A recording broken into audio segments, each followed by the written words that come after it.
Hi everyone, and welcome to the most amateurish presentation that you will ever see on YouTube. This is the session looking at Theme 2 diagrams. So what I've tried to do is to pull out all of the most important Theme 2 diagrams to hopefully give you an overview of what I'm expecting you to know linked to this part of the specification. Now, on the screen at the moment, what you can see is use a PPF diagram to show actual and potential economic growth. Now, what this should look like is like this. So, if we were thinking about a production possibility frontier, it obviously measures the maximum number of goods and services that an economy is able to produce. Now, on the left-hand side diagram, what you can see is actual economic growth. If we start off at G1S1, what we can see here is the economy is operating with spare capacity. The economy's output, or the value of the output produced of goods and services, is below the potential of the economy. So we've therefore got spare capacity in the economy. So if we were to measure the value of G1S1, this would measure the country's GDP. If we therefore moved outwards to G2S2, what it means is the country is now increasing its production of both goods and services. This is therefore an example of actual economic growth. Now here as well, what we would argue is that the economy's moved closer to its potential, so the amount of spare capacity will have fallen. On the right-hand side diagram, you can see potential economic growth. So this would be an improvement or an increase in a country's factors of production. Now, if we were linking this to macroeconomic policies, actual economic growth would be caused by expansionary fiscal and monetary policy. So actual economic growth could be encouraged by more government spending, by lower taxes, lower interest rates and more quantitative easing.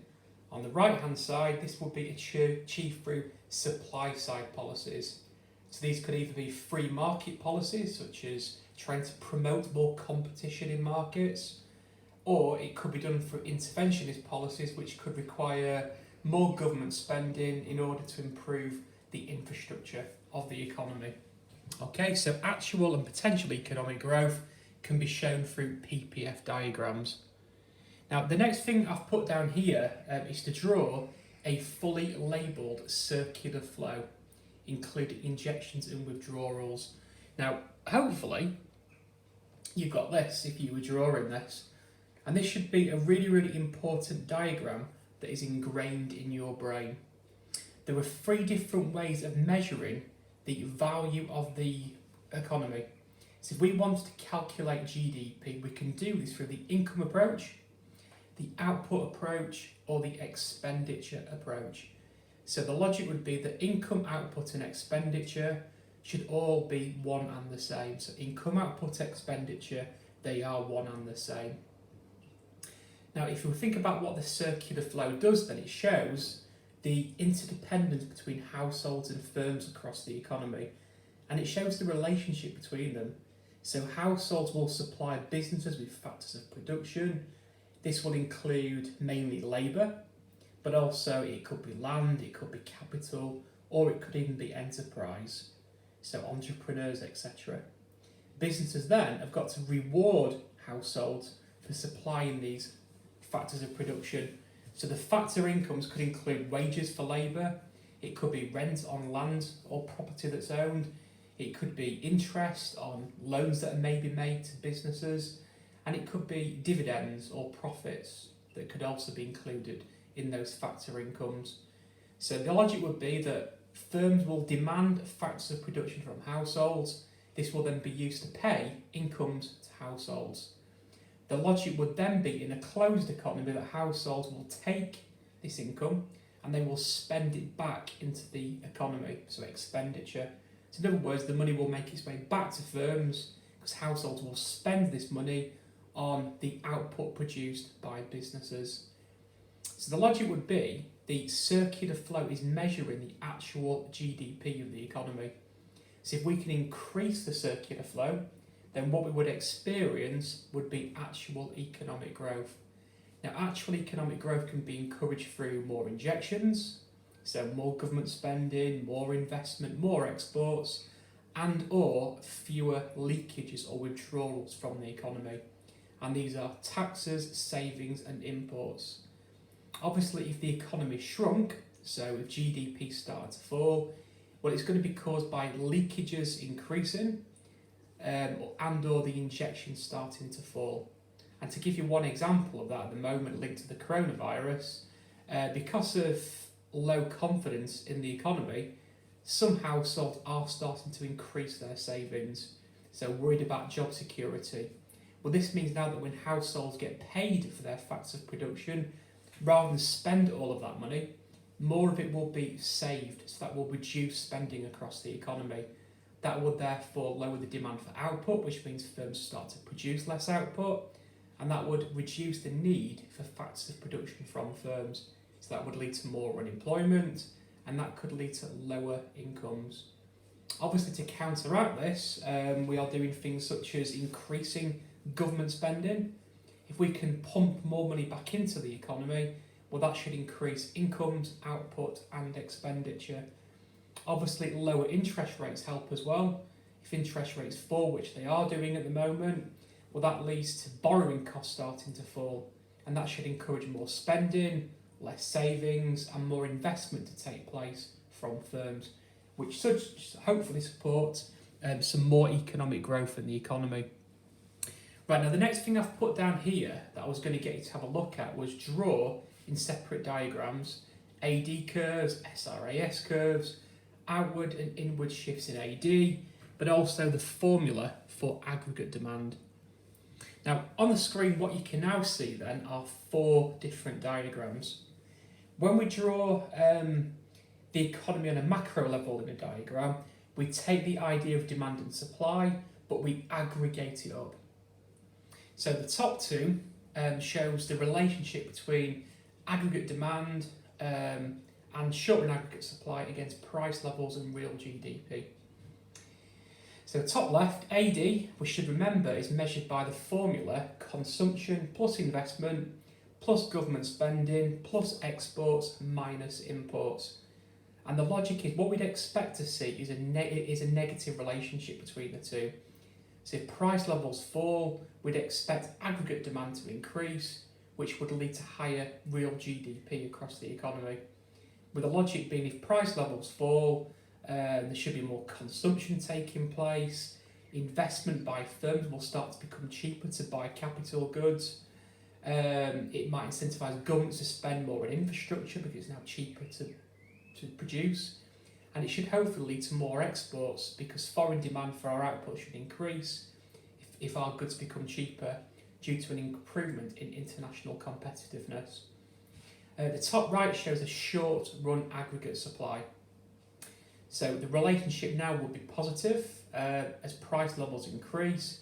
It should incentivise businesses to want to increase production because there's a higher profit potential at higher prices than what they are at lower prices.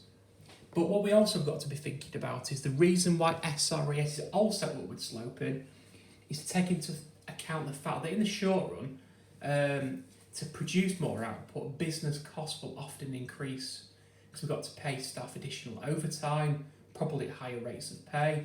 So to compensate for that increase in costs, firms need to receive higher price levels. Now in those top 2 diagrams, the only thing that we are changing is price levels. So think about that like the inflation or the consumer price index.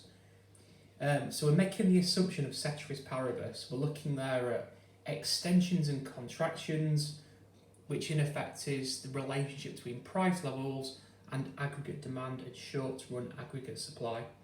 The bottom 2 diagrams, well, all these show are non-price reasons why AD and SRAS will shift. So the bottom left shows AD moving outwards from AD1 to AD2 and moving inward from AD1 to AD3. So what we're showing here is at the same price level, aggregate demand is either higher or lower. So these are non-price reasons why AD might have shifted. The bottom right, well, we've got, again, a shift in SRAS this time, but for non-price reasons. So if SRAS went from SRAS 1 to 3, we'd say that business costs have increased. If SRAS moves from SRAS 1 to SRAS 2, we would say that business costs have actually started to fall.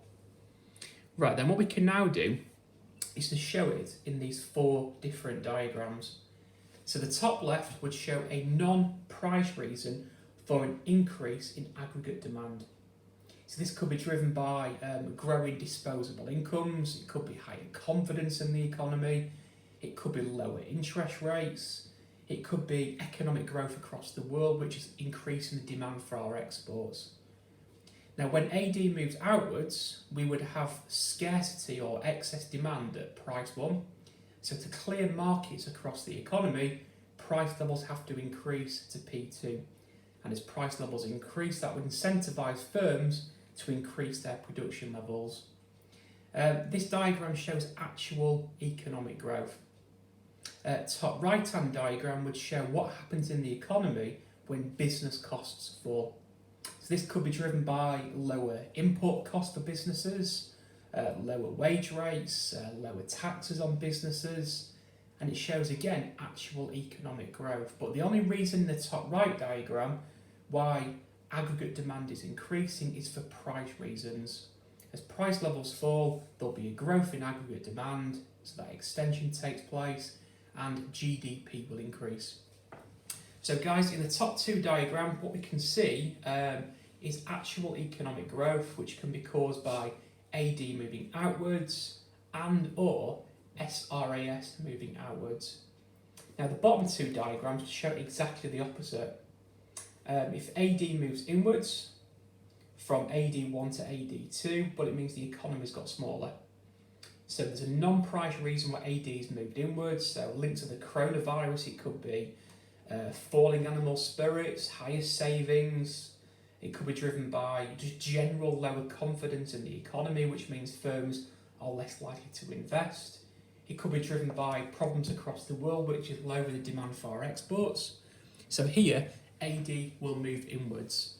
The bottom right would show the impacts on the economy of higher business costs. So this time, if input costs increase or you've got more regulations that businesses have got to follow, then SRAS will move inwards. Now, just a few more things that we can say about these diagrams. The top left-hand diagram would show demand pull inflation. So when AD moves outwards, we're going to get demand pull inflation. The bottom right would show cost push inflation. So when SRAS moves inwards, we're going to get cost push inflation. Business costs increasing will literally push up price levels. Now, if I want to think about the top left-hand diagram as well, I could think about this would show the benefits for the economy. We've got higher real GDP, but what we're also going to get in the top left-hand diagram is a drop in cyclical unemployment. Higher AD will stimulate a higher demand for workers, which would lead to a drop in unemployment. So if I was summarising these 4 diagrams then everyone, top left would show actual economic growth, it would show demand pull inflation, but it would also see a drop in cyclical unemployment.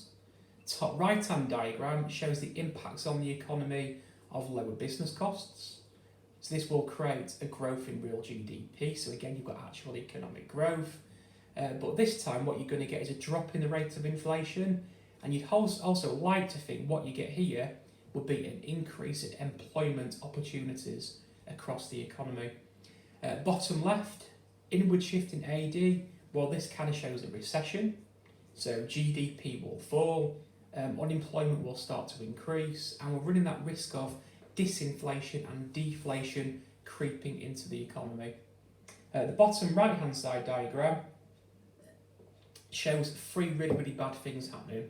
As business costs increase, we're going to get cost push inflation, but we're also going to get a drop in real GDP because as price levels increase, AD will fall, and this will probably create unemployment in the economy as well. Okay, so it's all bad in that bottom right hand diagram. Right guys, now the next thing I want to show you is this. One type of unemployment that you've got to be aware about for your exam is real wage unemployment.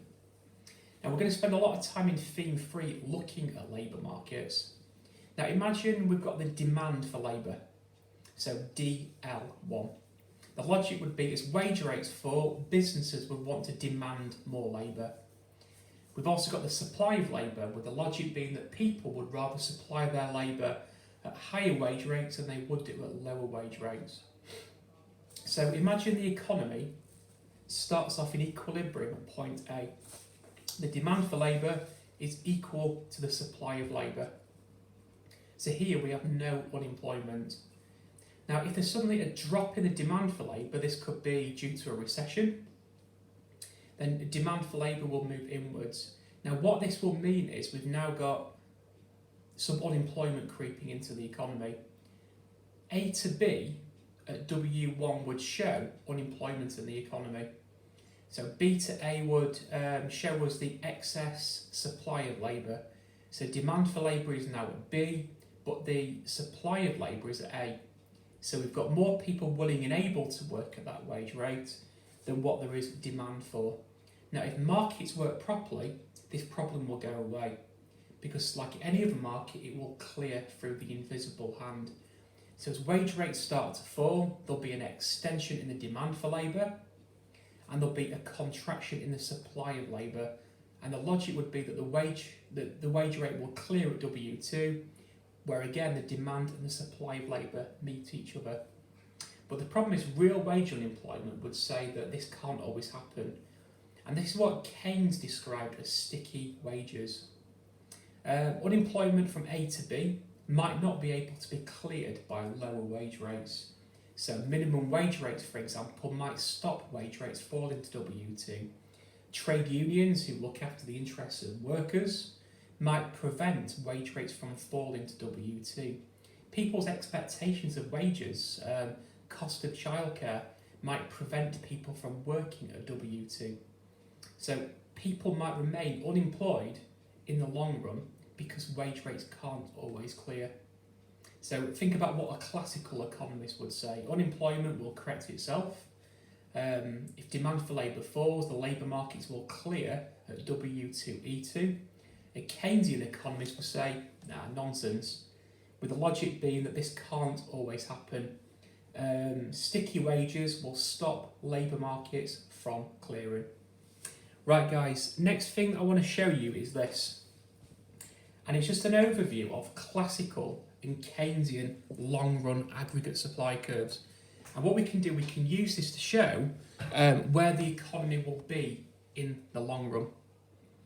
Now remember, in the long run, what we're looking at is the country's production possibility frontier, really. So in a classical world, what we're looking at is a vertical long-run aggregate supply curve.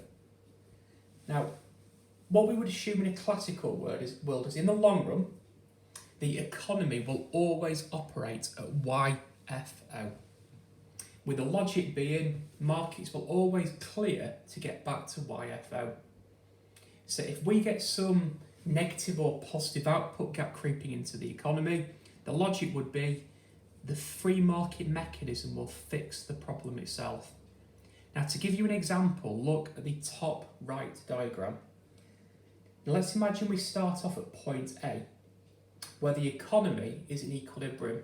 At point A, AD1 is crossing SRAS1 on the LRAS curve. The economy is where we think it should be. Now let's imagine then we have an inward shift in aggregate demand. So AD1 moves inwards to AD2, and the economy is now at point B. Now at point B, the economy is now in a negative output gap situation. The output of the economy is below the YFO on the LRAS curve. Well, a classical economist would say the problem will fix itself through the market mechanism. And what will happen is at point B, we've now got unemployed factors of production. In other words, there's a bigger supply of factors of production than what there is demand for them. So what will happen is, because there's more people willing and able to work, at wage rates than what is being demanded, wage rates will start to go down. So what this will start to do, because of unemployment and the reduction in wage rates, business costs will start to fall. And as business costs start to fall, the SRES curve will shift outwards from SRES 1 to SRES 2. And what you'll notice is the economy has cleared itself again on the YFO curve at point C.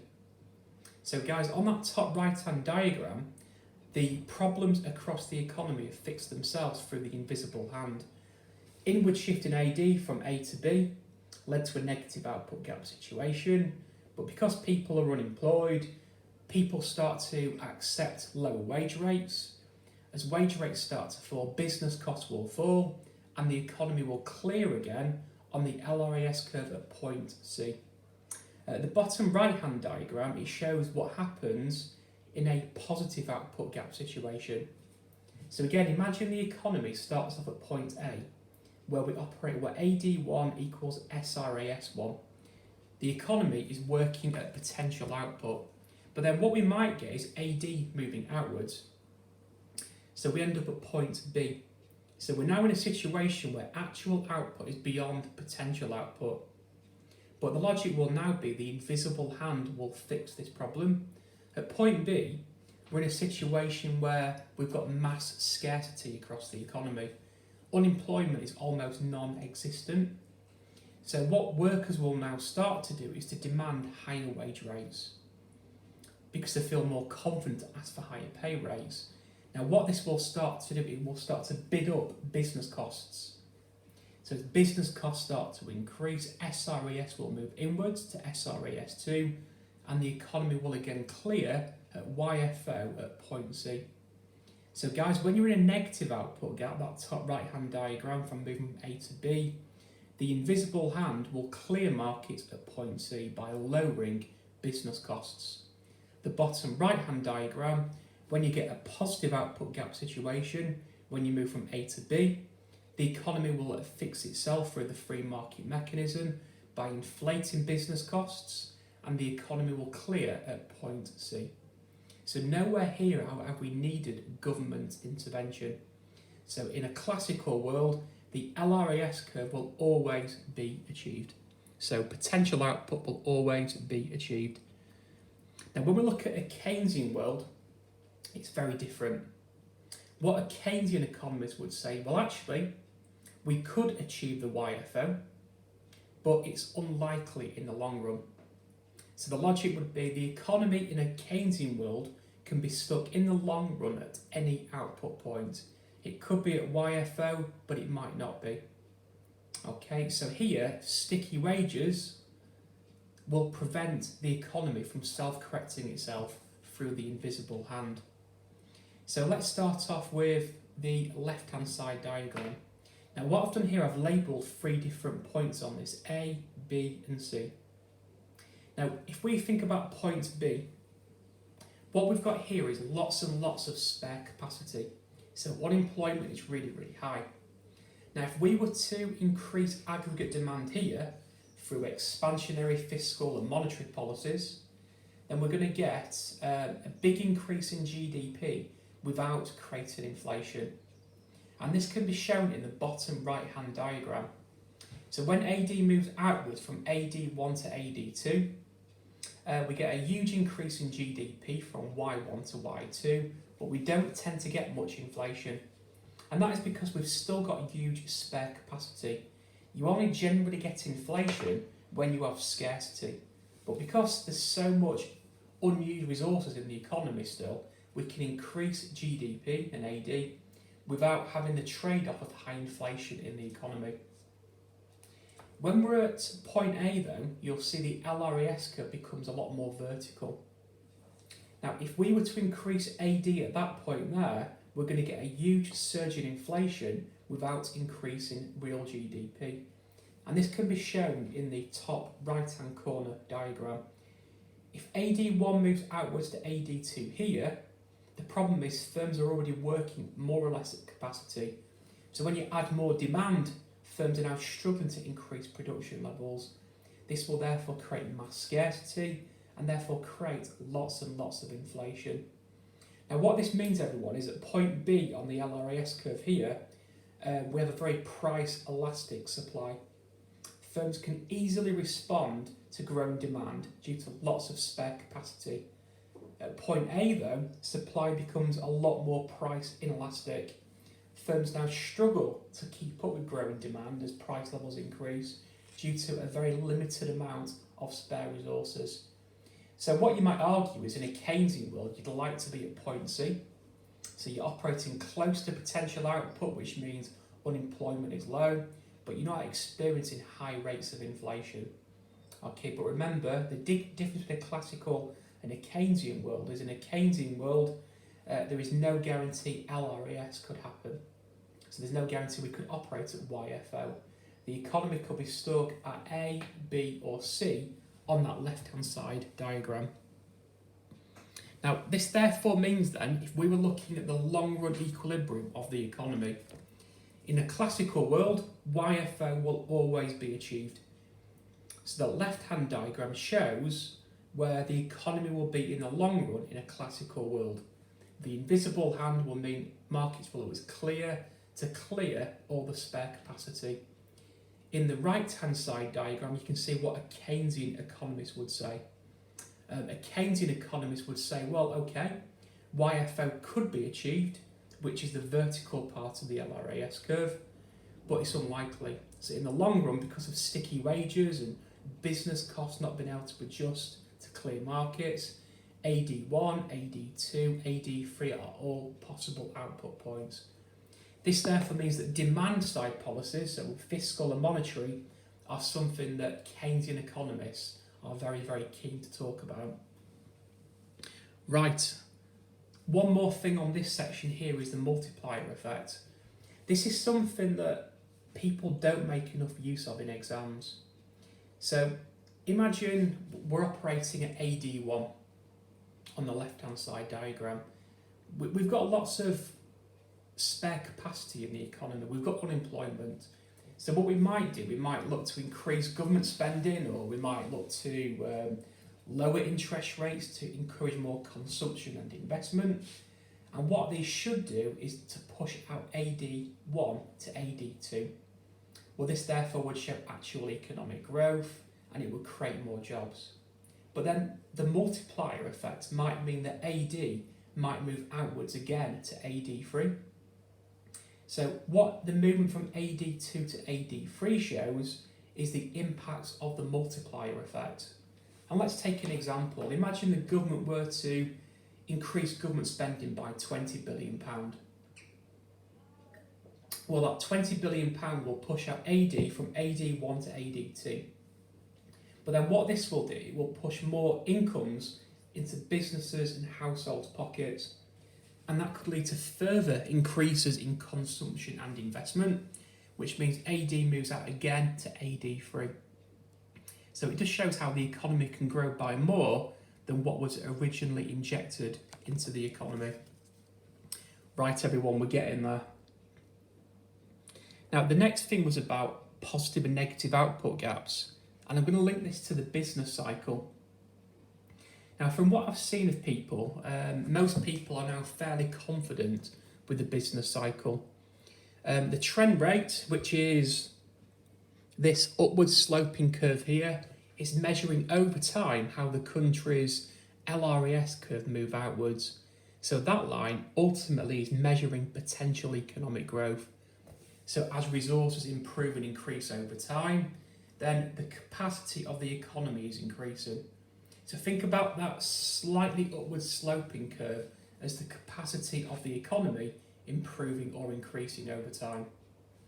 Now, as the economy's capacity increases, what we should do is to experience in the long run an increase in overall GDP.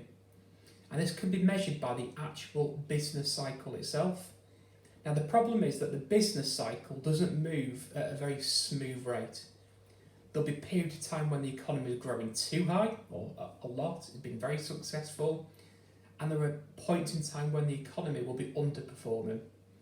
So when we're in a negative output gap situation, we are operating below the trend rate of growth. So here, the actual GDP is below the potential GDP, And this can be shown through a classical LRAS curve.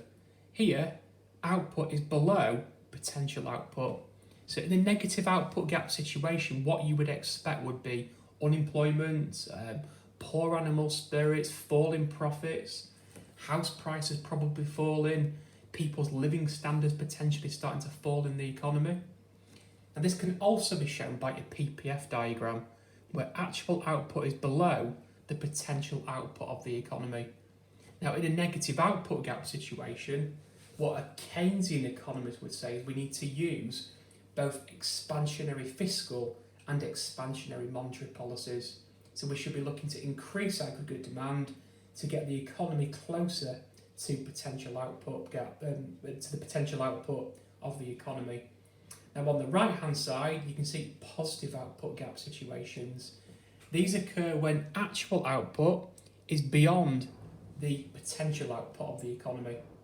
Now when this happens, we're going to get a lot of inflation driven by high scarcity across the economy. So here, through a PPF diagram, we can see that actual output is beyond potential output. Resources are working beyond full time. We've got people working overtime, mass scarcity of workers, which will fuel big increases in inflation. What you will be looking to use here, if you are a Keynesian economist, would be contractionary fiscal and monetary policies to bring down aggregate demand back towards trend rates of growth. Now, last one, everyone, is this, the Phillips curve. Now, this is a really, really good diagram to remember to talk about trade-offs between macroeconomic objectives. So we're showing here the relationship between inflation and unemployment. And the logic will be that when unemployment is high, inflation should be quite low. And this is because when you've got lots of spare capacity in the economy, wage growth should be very, very low, and firms can easily meet growing demand for goods and services. So due to a lack of scarcity, it will mean that inflation rates should remain quite low. So you could think about this as an extreme negative output gap situation, high unemployment, low inflation. But then as we stimulate aggregate demand, originally unemployment will fall as AD increases, but there shouldn't be significant inflation due to lots of spare capacity. But then if we keep on increasing aggregate demand, there'll become a point where scarcity starts to creep in. So a lack of available workers will start to see inflation accelerating. So if you were thinking about this diagram up here, we're in a positive output gap situation, high inflation caused by very low unemployment. Negative output gap, very high unemployment, which would lead to very low inflation in the economy. So if you were thinking about a Keynesian LRAS curve here, we're operating on the very flat part of it, the elastic part of it. You increase AD to create jobs without really creating a lot of inflation. But if you move towards the very inelastic part of the LRAS curve, push up AD too high, you get a massive surge in the rate of inflation. So if you were in a positive output gap, you need to bring down AD to bring down inflation, but that will mean that some people will lose their jobs. If you are down here, you want to increase AD to get rid of unemployment, but also to potentially reduce the risks of disinflation and deflation. So what you probably argue is the economy needs to be somewhere in the middle, where inflation and unemployment are both acceptable levels. Right guys, well there you go. I've given you there what I think are all the key Theme 2 diagrams. I hope you found that useful. Thank you very much.